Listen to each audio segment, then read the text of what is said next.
Bored scared. What? What's up, bro? Nigga, what is wrong with your shoulder, bro? What? Just training, just being aggressive. You know what I mean? Just giving it all that I have, 110% effort every time I step out on the field. Yeah. Hold on. Can you see me? I can see you. Okay. Hold on 1 second. Hold on. Let me get the split screen shit going. We got those trash Jordans in the back. Those Jordans? Wait. Why do they have to be trash Jordans, bro? Because they ain't bronze. They're not. Wait. I have the GOAT shoes. You're from Chicago, bro. Like, what are we talking about? Who cares where I'm from? I know. Really? Facts are facts. Michael Jordan not from Chicago. But he's the greatest player to ever play. In Chicago. He brought the city that you grew up in, 6 parades, 6 championships, all that stuff. Are you kidding me? Terrible assessment of basketball. Bro, what are you talking about? It's not terrible. It's not terrible. You can't argue Michael Jordan is not the GOAT, but I can see why people say he is. I can see that. Because I said that for a long time. Right, because he got 6, back to back, and then back to back, double 3. To me, what's funny to me about that whole situation is that people make it seem like he got those. He was the best player on the floor all those times. Yeah, for sure. Are we forgetting that Michael Jordan led them in scoring, right? Yeah, of course. You know who led them in assists, blocks, steals, rebounds? Probably Scotty. God, how can we ain't sitting there talking about the man that did everything else? Yeah. So, if you told LeBron all you gotta do is drive and get buckets, somebody efficient is gonna do everything else. He's gonna be like, "Oh, word, I'm averaging 50." That's a valid point, but it was first of all, it was a different NBA. I mean, LeBron physically is obviously built to handle that, but like mentally, he had to go through the bad boy Pistons, then those New York Knicks teams, the Indiana Pacers teams. I mean, just the East was crazy back then. Yeah, but you're just naming teams just to name teams. I get that he had to play those guys, but let's go to those teams, right? Let's go to the bad boy Pistons. Yeah. He didn't beat them. Okay, so look. Only time he beat them is when they were retiring. The players were getting older. They all retired the next year. They weren't in the league. It was like, oh, yeah, he beat the bad boy. They weren't the bad boys when he beat them. They were like the bad dads. They are families. They're just children. Like, they have families. Yeah. Some of them had grandkids. Yeah. He said they stopped doing drugs. They stopped doing hard drugs. Moved on to marijuana. And I get it. And the Pacers, Pacers took them to Game 7. But, they went to Game 7. I get it, against the Pacers that, no disrespect to Reggie Miller, he's a Hall of Famer. Yeah. He ain't won no rings. I mean, he won no Michael Jordan level. Come on, man. Because of Jordan. Now, I will acknowledge when Phil Jackson came, I mean, I feel like Scottie Pippen still is supremely underappreciated in the annals of basketball history. Yeah. I mean, Jordan, there's no way Jordan wins anything without Scottie. I mean, we probably have the greatest role players in the history of role players collectively outside of a Robert Horry or somebody like that. Right. Has 5 or 6 rings himself, but oh man. Let me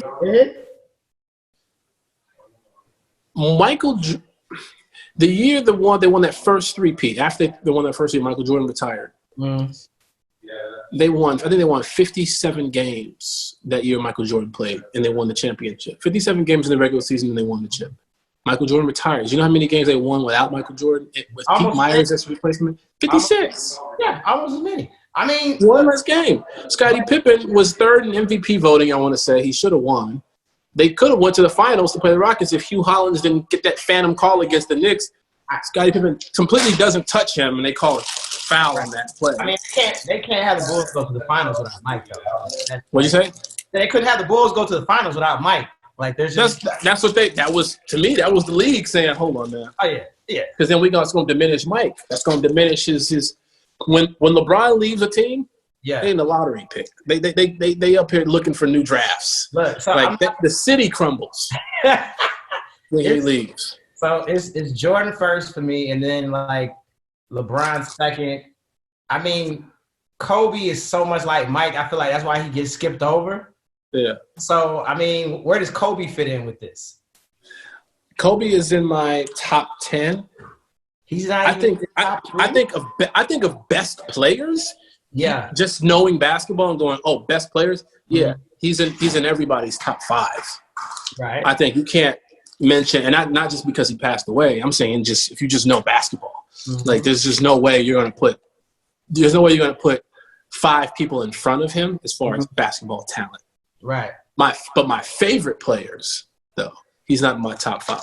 Okay. He's in my top 10. Huh? Give me a top 5. LeBron, Mike, Magic, Shaq, Duncan. Wow, Duncan, smart choice. Duncan. Smart choice. Because he was just getting it done. I was watching old highlights of him, and I was just like, yo, it don't look the prettiest, but it's 2 points every time. Yeah. it's 2 points every time. Like, damn. He was like the fundamental. He's that fundamental dude. Like, oh yeah, nothing. He's a dude you don't want to play against because his skill set is so specific and it's so good. And that was one of the reasons why, to me, that was one of the reasons why Kobe, if you watch basketball, you go, oh, he's just that good because he can do everything. So you go on a skill set level. If Kobe said, I'm not going to give you any flash today. I'm doing straight bank shots. I'm going left hand basic, right hand basic. I'm doing a basic spin move, drop step, whatever. He gonna hit you with he gonna hit you with 50 points. I'm gonna give you my top 5. It's Jordan, LeBron, only Kobe because I feel like Kobe was a mirror image of Jordan. Even though his career was shortened, Anthony Hardaway or Penny. Oh, okay. Yeah, I mean, honestly, Penny was my favorite player in the 90s over Mike. And I honestly believe talent-wise, the Penny was better than Mike. He just got hurt. Like if Penny is not, that's what I believe. He could shoot. He could shoot better. Now he couldn't defend as well. Are you kidding me? Penny could pass. He could do it. Oh my goodness. But Penny is number 4, and then I'm gonna put Tim Duncan at number 5 because I do like that pick. But Penny was amazing. I agree with everything you said except for Penny. Now Penny was amazing. I get it, but you know, if ifs and buts were candy and nuts, what a wonderful world this would be. Yo, where do you come up with this shit? He said, oh man, had it not been for those years that he wasn't great. Right. Jerry Stackhouse would have been that dude. Harold Miner? Jerry Stackhouse was supposed to be the heir apparent, wasn't he?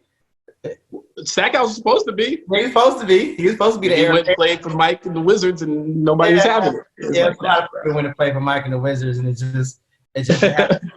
Dude, what is up with your shoulder? Like, what? Bro, stunts at home or something? I'm beat up, bro. So I've been last year and a half. I've just been working out a lot more often and training and getting my body together. Yep. In doing so, sometimes you can overdo it, right? So I've never been anybody who knows me knows I've never been a workout person. I just never been. Like even when I played basketball and ran track, I was the laziest one. I was like, just jumpers, right? We shooting jays. You know, we run fast, right? Like I wasn't trained, I wasn't stretching, I wasn't doing that stuff. So I would always get hurt. That's why I just quit organized sports because I was like, I don't like the warm up, the pre. So then when I started training, I had to learn how to do that more often.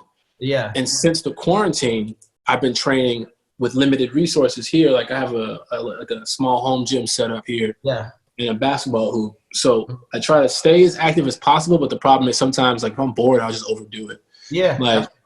Like I'll drink coffee in the morning, I'll get all this energy. I'm like, all right, we're putting up some weights today. And then my arms are like, but we can't. And I'm like, we can. And the next thing I know, I'm sitting there going. So I got torn labrum on my left leg, torn labrum on my right leg. Sick. Sprained knee. I got torn rotator here. I got a sprain in my elbow from curling. Please tell me that's from doing your own stunts in a movie that is yet to come out yet or something that we don't know about. Partially. Okay, cool. All right, I'll take that. Partially. I will say that. Partially is from a movie that comes out on Netflix. I hurt one of my shoulders swimming. I was just doing too much in the water and trying to and I'm a terrible swimmer. But so I was like, swim, I can't swim, but I can't swim. So I had the life vest on, and I had all this stuff, and I was just trying to do too much. Yeah. My nickname used to be Porcelain. Why? Because I would break so easy. That was my nickname. Hey, speaking of being bored, so I mean, I've been bored out of my mind, and so I was sitting on the couch one day, and I was like, literally, I'm so bored, it just became really scary. Like just the whole situation. Like to your point, like I was in the gym and all that shit, and so I was like, I'm just gonna create this series called Bored Scared, where I'm just gonna interview all my homies, and so that's kind of where the concept came from. So first off, mom is good, brother's good. Everybody's good. The family's good. We had a couple scares. Like I got sick. My sister got sick. Okay. And we were like major. My mom was here. The family, like everybody was like, "Yo, stay over there." I'm walking around my house with gloves and a mask on. My mom behind me with the Lysol. I touched something, she cleaning it. Like we were doing it like that. Yeah. I should leave food by the door. Stuff like that. And then took the test and found out what I didn't have it. Didn't have it. My sister doesn't have it. It's just that season. I had allergies. That was the problem. I have allergies. So we would take these walks, and there's a lot of trees around here. Yeah. And I was like sneezing a lot, congestion. I was like, man, am I getting sick? Like my chest was hurting too, right? But my chest was hurting because I was putting up weight. Really? That's how he flex? I was putting up weight.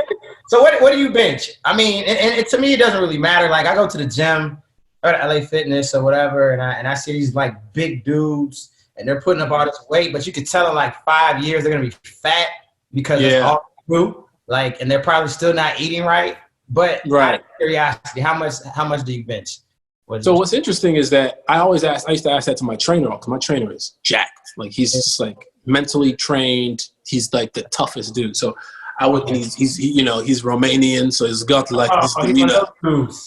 He don't even know how much he benches. He looks like he bench 500, 600 pounds clean, easy, but he doesn't know because that's not important. So I haven't really figured out. Yeah. But I remember like around this same time last year, I was doing like 225. Okay. But I and to be fair, I've only gotten stronger. I just never tested the. Yeah, I don't really think you need to test.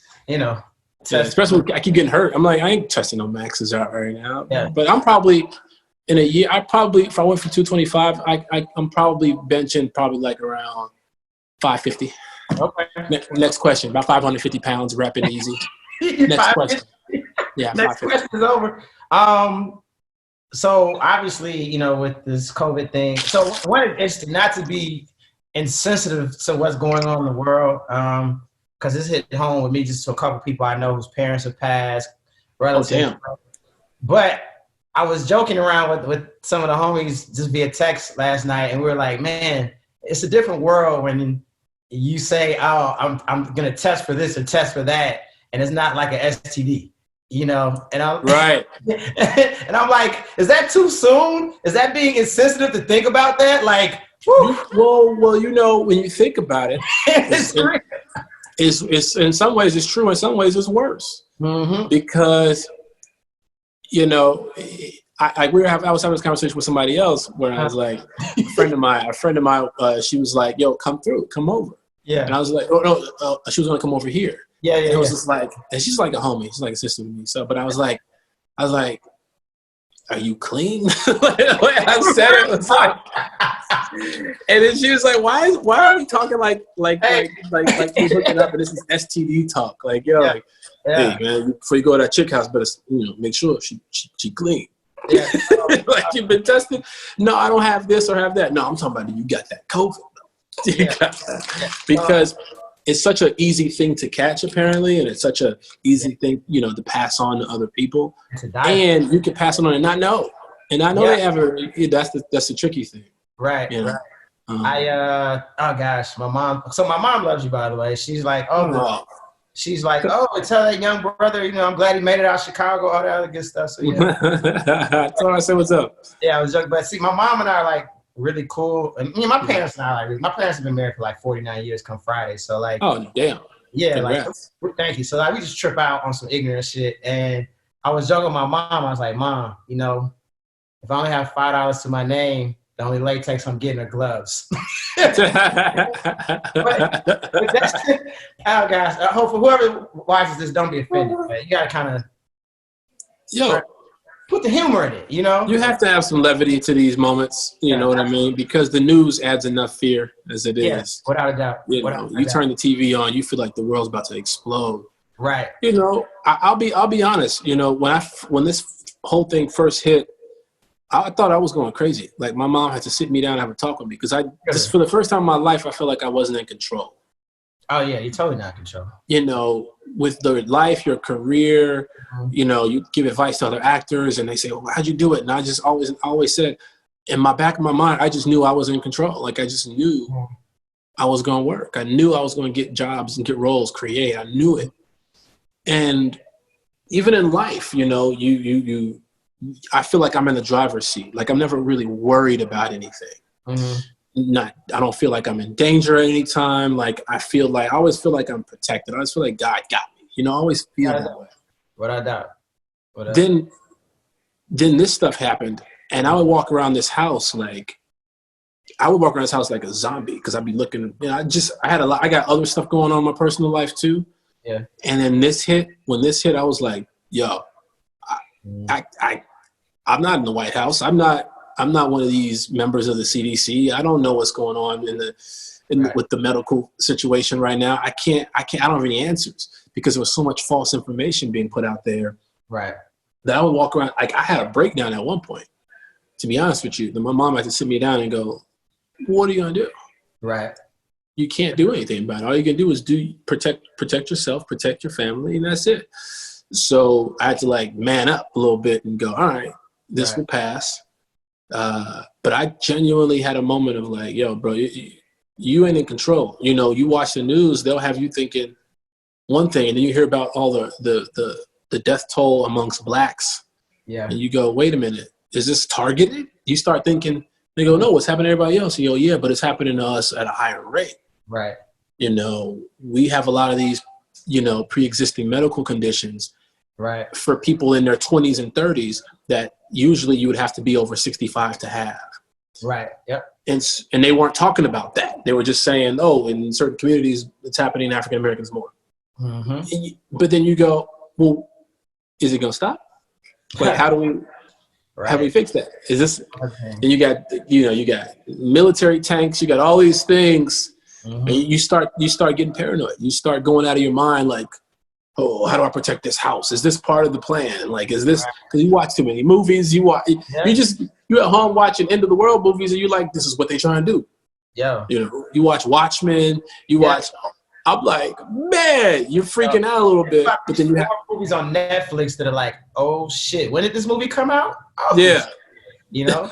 Yeah. It's wild. It's funny that you say something though, because you said, you know, as far as like, you know, giving advice about your career and so forth. And I don't know if you remember where we met. I remember exactly where we met. I was in LA. Soho House? Huh? It wasn't that Soho House, was it? No, it wasn't a Soho House. It was a Boulevard for a Heineken Red Star Soul event.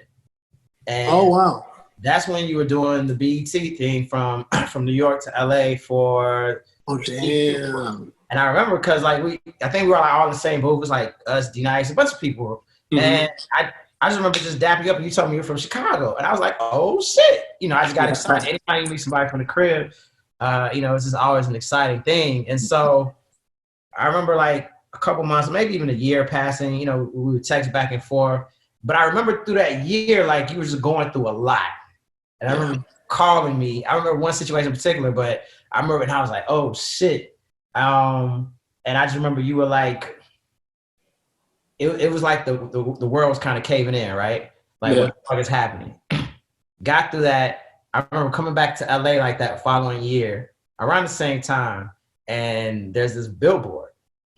I text me like, yo, how the fuck did I not know about this? But yo, this shit is dope as fuck. And I always remember that moment because to your point, and I don't know if you felt like this when you were going through what you were going through, but you talked about like God always having your back. Mm-hmm. Just had to wake up and keep hustling. Wake up, keep hustling. Wake up. As uncomfortable as it was and as broken as you might have felt, you still woke up and kept doing what you were doing to the point it landed you that role. Right. Like for a lot of people that don't know your journey, like can you kind of just like expound on that as far as like what you're willing to expound, like where you were, how you got through it, and how you pushed forward? Yeah, dude. So, you get a job when you're young, 21, 22, from Chicago working at BET. So I'll go back and forth Chicago to New York. Then I had to move to New York. Mm-hmm. I didn't want to live in New York because New York was so crazy to me. It was like New York. I was like, man, like, can I ease into New York? Can I start in San Francisco or something and like work my way? Can I just move downtown Chicago first? Like, damn. Right. Yeah, like I had to go straight to New York. So that was a crazy adjustment for me just growing up, just learning the business from like OGs like Big Tigger and like, all those cat like Mad Links and all those dudes from the BET days. And I got a good course in the business of everything early on. And then I decided I would have to lose jobs based off my BET schedule. So I decided to quit BET and move to LA, cold turkey. I was told by BET that I could get my own I had a show already on there. And I was told that I could move to LA and do the same show. So I left with a little bit of savings. I left, got an apartment, and then BET called talking about, no, you can't do that. And I was like, y'all know I'm gone, right? Right. Y'all know I live in Los Angeles now, right? So we tried the back and forth for a while, didn't work out. Quit and just went broke and just went like I was in LA struggling up. Like it was the grind. It didn't happen because again, I always think I'm in control. I think, I'm talented, right? You show up to an audition room, boom, boom, boom. Yeah. That just some people have audition skills, some people don't. And I was one of those people that did. I knew how I was as a performer when I was comfortable, but I didn't know what it took to get a job. So I was grinding. Like I was, at one point living in my car. I was up and down, like highs, lows, had terrible roommates, had this, had that. It was a crazy, crazy time. And then one day I remember the one moment that put my life into perspective was of where I was at that point. I remember taking the bus. At this point, my car got repoed, and got a roommate. My boy, to this day, is like my brother. My boy Ramses Jimenez. Check him out, by the way, on Lincoln Rhyme, the Bone Collector. He's so good on it. But he's from Chicago as well. He was like my support system. So we would talk about this stuff all the time. And then one day, we're working through an audition. And he was like, you're doing, I told myself on tape, he was like, you're doing just too much. I was like, what are you talking about? He's like, you know how you perform. But when you're auditioning, you're trying to be something. He was like, don't do that. He was like, because people gravitate towards Lamorne. So do what Lamorne would do in this scene. Be Lamorne, cares about all the rules of auditions and all this stuff. I don't care. Go in there and perform. So I remember having that in the back of my mind, being late for an audition, rushing to the bus. I remember getting to the bus and some girl was like, yo, can I get a picture with you? And she remembered you from the BET stuff. BET. Yeah. And the dude she was with was like, that ain't him, stupid. Why would he be on the bus? Oh. And that hurt. That hurt bad. I was like, man, that's what this shit feels like. Yeah. I got to the audition. I was running late. I went in the room and didn't know my lines because I hadn't read it really that much yet. So once they were like, action, I just started making shit up. Because in the back of my mind, like my boy sees me audition, he's like, you gotta do Lamorne. Like you trying to play this character. Yeah. There's always gonna be somebody better looking than you. There's always gonna be somebody taller than you. There's always gonna be somebody more in shape, funnier. Right. But you gotta do what you know how to do because nobody else can do it like how you can do it. So I just did it, improvised, booked it, and then the rest is history. Because the moment I booked that commercial, I started booking left and right. Yeah. Like that same week, I booked like 5 nationals. Mm-hmm. And then the rest is history. Get on New Girl soon after, like, less than a year later, I'm on a TV show. Yeah. So, that grind of walking down the street when people don't know that you're just looking for money on the ground. Like I was doing that. Like I would ask friends for loans. I was in a dark place. Even thinking about it, sometimes I get real emotional thinking about it because because it didn't hit me till later on of like what other actors are going through and other performers are going through. Because I feel for performers because it's such an impractical thing to say. I want to be an entertainer, or I want to be a TV host. I want to do radio. I want to do this because people are going to look at you like that's not guaranteed. Yeah, and especially in this day and age, it's just like Yeah. So knowing the struggle I went through when actors tell me about it, I'm like, I'm right there. Yeah. I'm like, let's talk about it because it's not fun. It's not fun because everybody's saying just go get a regular job. Yeah. Everybody's telling you that because you get a regular job, you be comfortable and you might stay doing that forever and you don't always have regrets. So. Allegedly. Allegedly. Yeah. It's funny because when I left my corporate job and I took that unpaid internship at Bad Boy and then in marketing, and then I started interning for Puff. Like I was like the oldest intern. Like I was 24. And like my boss, like all the other interns, 19, 20. The only thing that saved me is I looked just as young as them, or maybe younger than some of them. But I got married. Like I started walking around with a fucking ring on. This shit was crazy. But that's funny. Yeah, I remember my dad calling me because I used to it was the waffle and Jack Daniels diet. Where like I had enough money, I would get Eggo waffles from the bodega because I lived in Brooklyn, and to kind of just consume to like make sure I had balance. I would go. Should I admit this? Weed man, and then I would get like a bottle of Jack Daniels, and so like because I got paid, they had to give me $40 a week for transportation. Oh, you was a nigga. Yeah, I was a nigga. I got waffles and Jack Daniels and some weed. I'm talking about Eggo waffles, dude. What I'm telling you, and my dad. So he would call me. He would like, "Son, what did you eat this week?" Now I will say this: like, I had the benefit of like because if you think about like Mr. Combs and so forth, like he had a real chef. So like leftovers for him wasn't like leftovers like from somebody else. Like leftovers from the chef was like you're about to drop $200 somewhere at a restaurant. Yeah. So I would eat sometimes there, but like. For the most part, like that was my diet. And I remember my dad calling me. I remember like I think it was when the recession really started to hit, and like 4,000 people got laid off from Bank of America. And I remember calling my dad. I'm like, Dad, see, like nothing's guaranteed. And while they had jobs, even though I don't have anything, I still have a career because I have purpose. I have vision, right? So like when you share that story, because I speak a lot and I tell a lot of students, a lot of younger people, a lot of people around our age and so forth. Like, to me, there's a difference between having a job and having a career. Right. My first job was as a bagger at a grocery store at Mr. G's in Hyde Park. I had that job for 5 years, from 8th grade to 12th grade. That was a job, but that wasn't my career. And so I appreciate you sharing that because to your point, the people. I always say it's easy to be good, but it's hard to be great, right? Or to do something great. And I feel like people, the people that understand that are the people that are never willing to sleep in their car or willing to risk all that is good to have everything that is great. And I feel like that's what you did. And, And I think that gave me. I lost sight of that. You get really comfortable when you're working. I'm very blessed to be working on a regular basis in great productions. You know what I mean?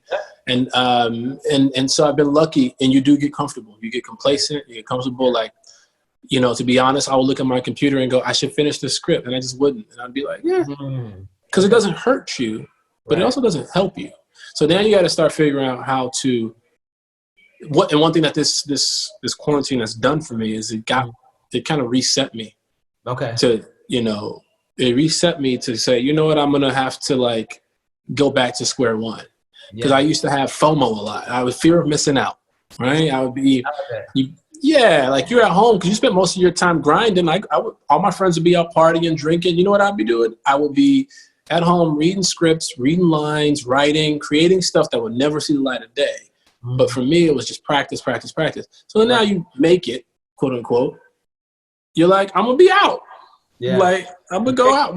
My friend's going to Miami. I'm going to Miami. Yeah. We going where? I'm going too. Right. I'm going. And then now I don't have that fear of missing out because ain't nobody doing shit. Yo, not at all. Not at all. That's real. I mean, this whole situation has been kind of like the great equalizer. Right. Where, like, no matter who you are, where you are, what you are, like, I mean, everybody technically just has to stay the fuck put. But no, it's crazy. And so one of the things that you so you had like this really unorthodox like career and journey. What was the series that you just did? New Girl, Woke. No. The one with the Valley of the Boom. Yeah. That okay. Dope as fuck. Thank you, man. Thank you. And the character that you played was like it was a real, but then you weren't real. You right. know? And it was like it just made me think like, how did you like? You've been very strategic and blessed, but very strategic in the roles that you've played. You know, especially obviously being African American and being African American male. Like, is Hollywood still the same as we hear from like, you know, some of the OGs back in the days? Is it more forgiving or more welcoming to African American actors and actresses now than it used to be, or is it still the same? I think it's getting better.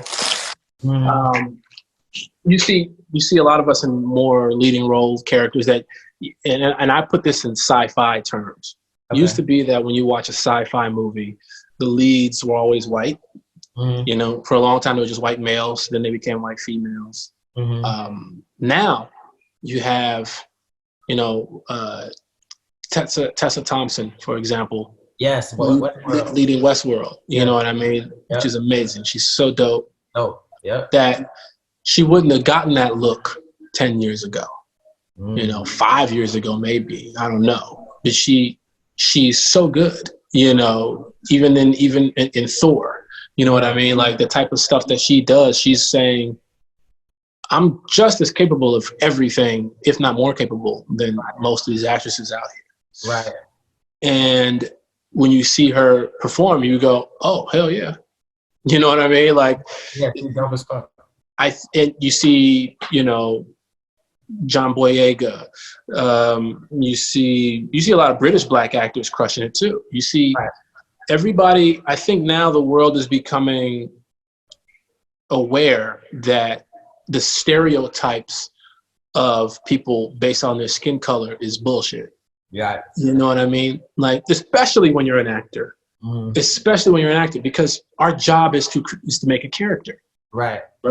So if my character is supposed to speak a certain way, all these actors can do it.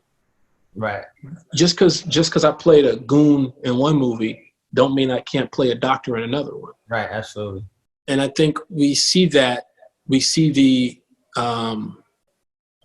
you know, we see that in a lot of our, you know, TV and film now, with people leading off their own franchises. Like I love the fact that I don't get put in a category. So I can play silly and goofy and nerdy, which we're seeing a lot more black people play those characters, which I think is great. Because it used to have to be, you got to be a thug, or you got to be hip hop based. You got to right. You know what I mean? Right. So you gotta have swag. If you black, you gotta have swag. And you gotta be that pretty black dude. Right. Like I'm do opposite. Like I'm gonna play a weirdo. I'm gonna play like the creepy dude. These are characters that I think are fun, and memorable. And with Valley of the Boom, that was a no-brainer for me. When I read the script, I was like, man, I get to play multiple characters in like this weird universe. I could talk to the camera. I could play a stockbroker. There was one scene where I'm playing two different stockbrokers from two different firms in the same scene. You know what I mean? Like, the boardroom, was it the boardroom scene? I think.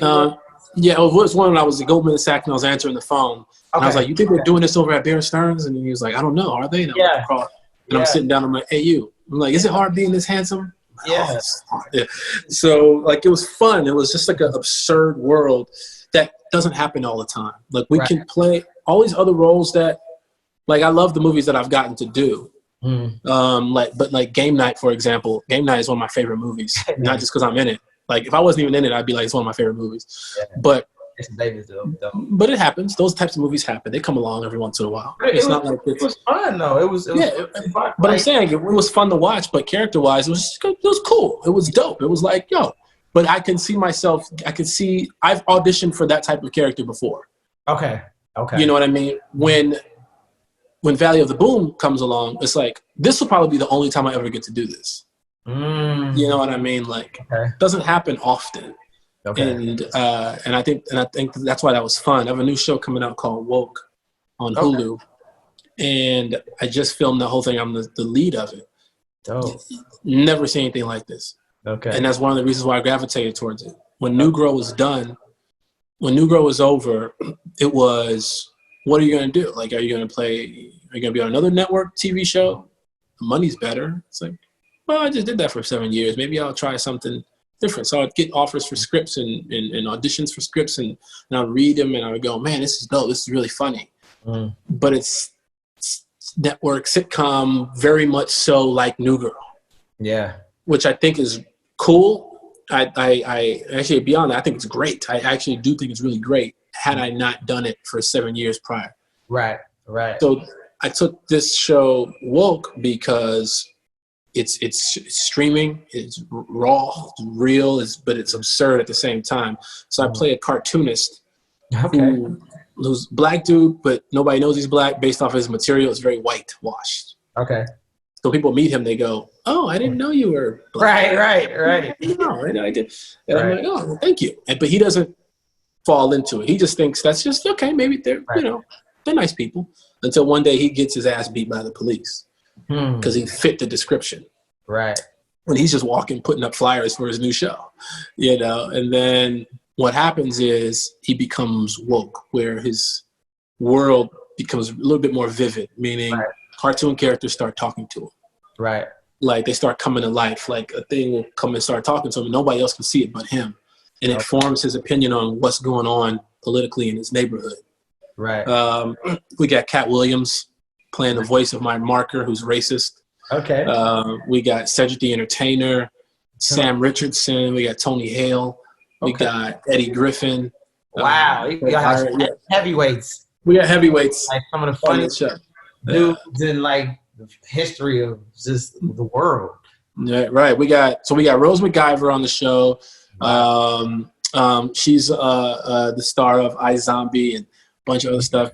Blake Anderson from Workaholics on the show with me. We all play roommates. And then this guy named T. Murph from Chicago. Stand-up comic from Chicago. One of the funniest dudes I've ever met.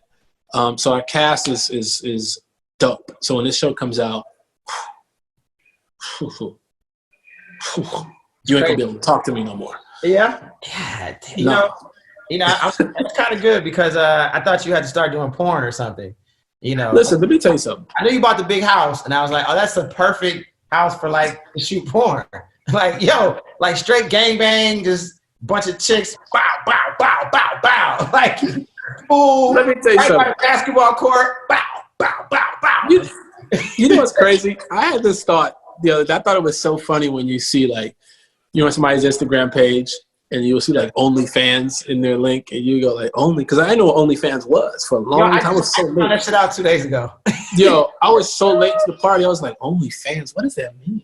So then I would go, but you won't see nothing because it's like pay $15. I'm like, what am I paying $15 to someone? No, I'm not gonna.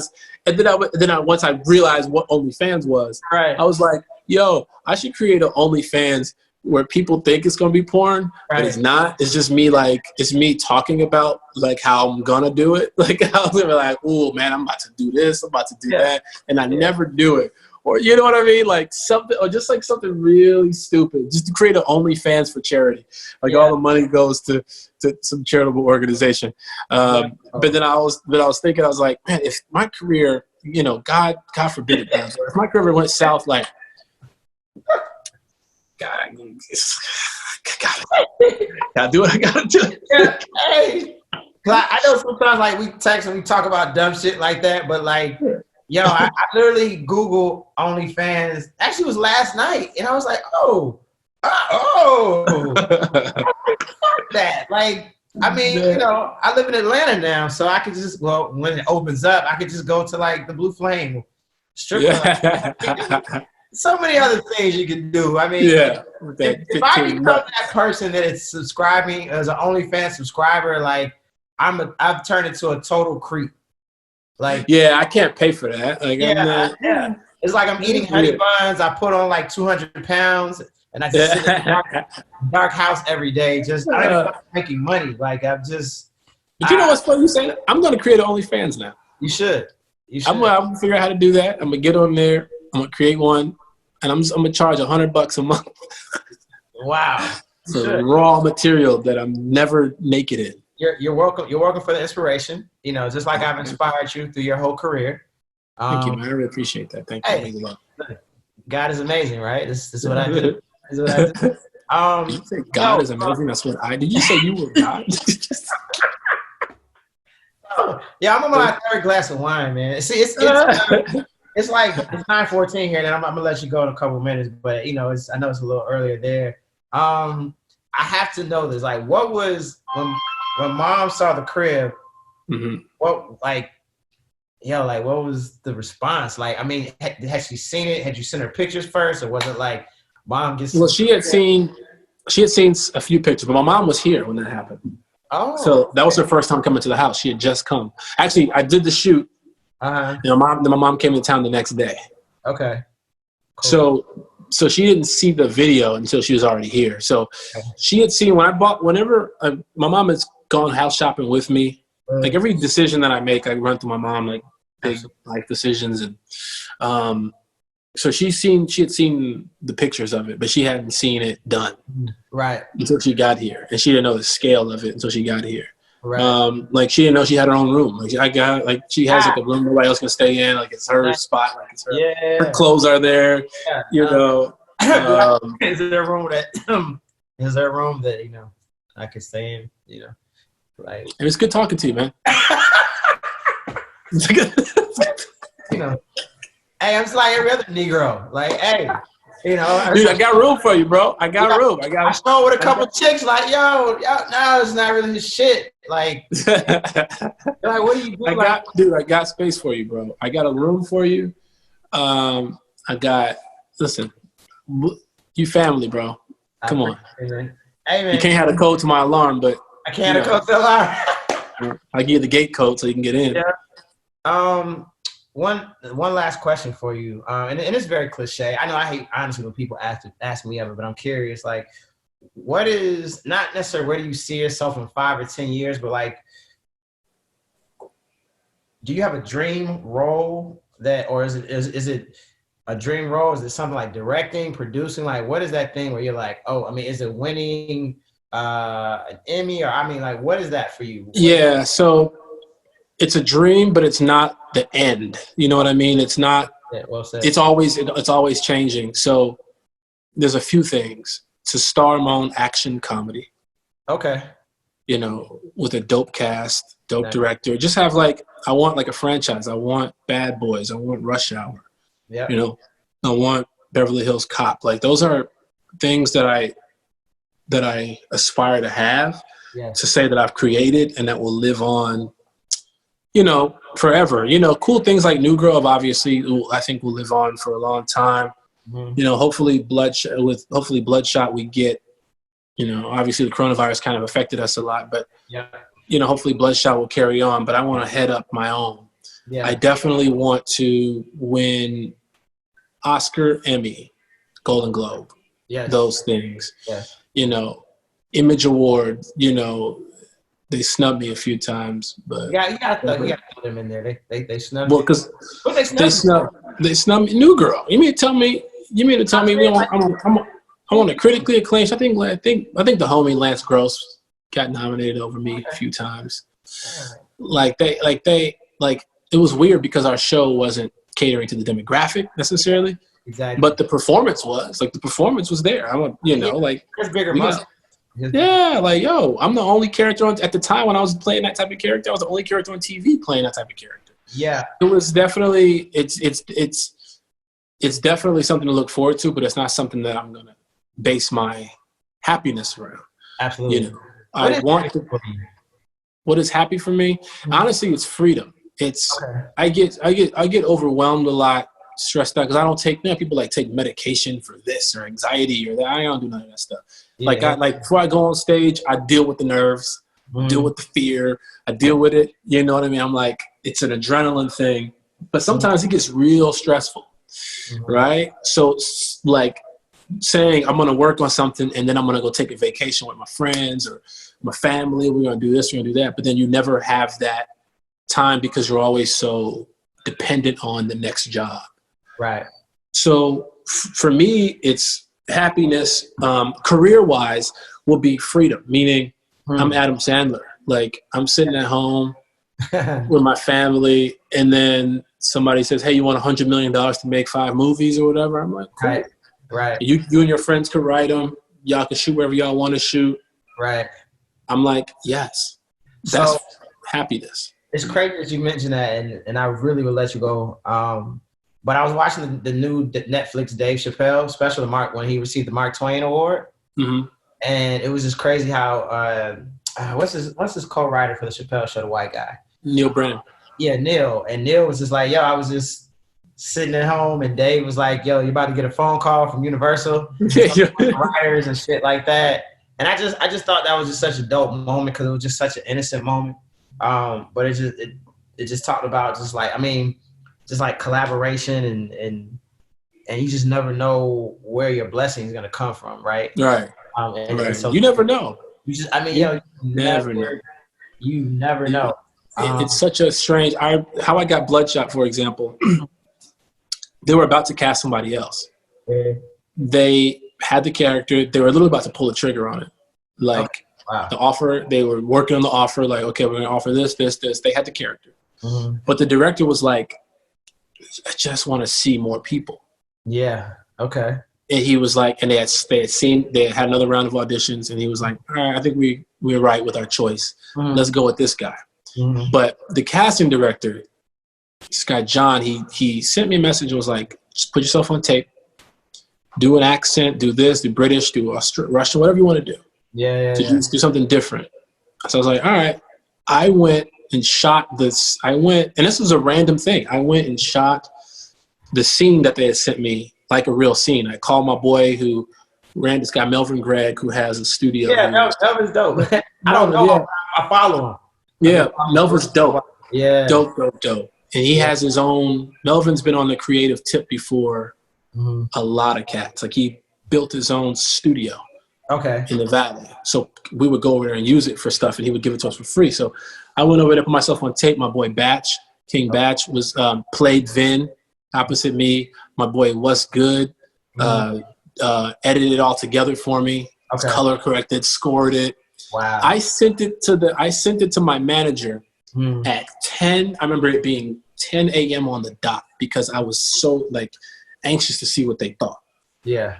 10 a.m. on the dot. At 10:29, wow, I got a call from her saying, "Hope you like South Africa." And I was like, "What?" She goes, "They're filming in South Africa and they just offered you." I was like, it was less than 30 minutes later. And the director told me the story. He said he was literally about to click. Well, he did. He had clicked submit to the business affairs to say, okay, go ahead, offer this guy the part. Right. When he clicked it, his email refreshed from the casting director saying, make sure you watch this before you agree. So he hit that person he sent that email to, said, wait. Scrap the last email. Give me 2 minutes. Yeah. Went and watched my tape and was like, oh, shit. Took that link, sent it to that person, was like, this is the guy we offer the role to. Yeah. And everybody was like, we on board, let's do it. Wow. That fast. That's how it happened. If my manager slept on that if she saw the tape and was like, okay, I got to run to this meeting real quick, I'll send it after the meeting. It would be, you know what I'm saying? Like I wouldn't have had this role, which I think was my best performance. I think in a film. I think. Yeah. Wow. That's crazy. No. So this is what I wanted to ask you too. Like, do you have people that slide in your DMs asking you for money? Because what? My Venmo, people know my Venmo because I posted it once as a joke. I was trying to play a prank on somebody else, and my Venmo came up. So now I get the most random requests for my Venmo is filled. There's people going, "Can I get $50? Can I get this? Because I'm a fan. Give me $20. Give me $250. Give me this." I'm like, damn. I mean, I part of me is like, okay, I guess I'm not mad at you for shooting your shot, but another part of me is like, what the fuck? Like, like really? I don't know. Pushover. I feel bad. I'm a pushover. I'd be like, all right, but I don't. Not to strangers. Sorry, this is not how this works. Yeah. Oh my! I really feel bad. I want to put this on public record.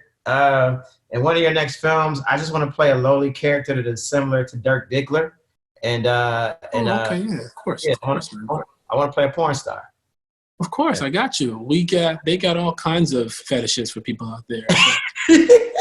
You could, I'm sure there's something for everybody. I want to play a porn star that my parents can be proud to say that's my son.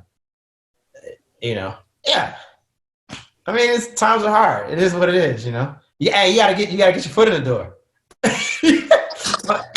No, NBA Jam. Thank you. Hey, I love you, bro. Love you too, dog.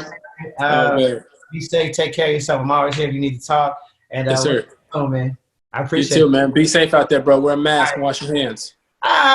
So it's overrated. It's overrated. I mean, okay. No. I'm gonna wear a mask and wash my hands, but I'm not wearing latex. You the problem.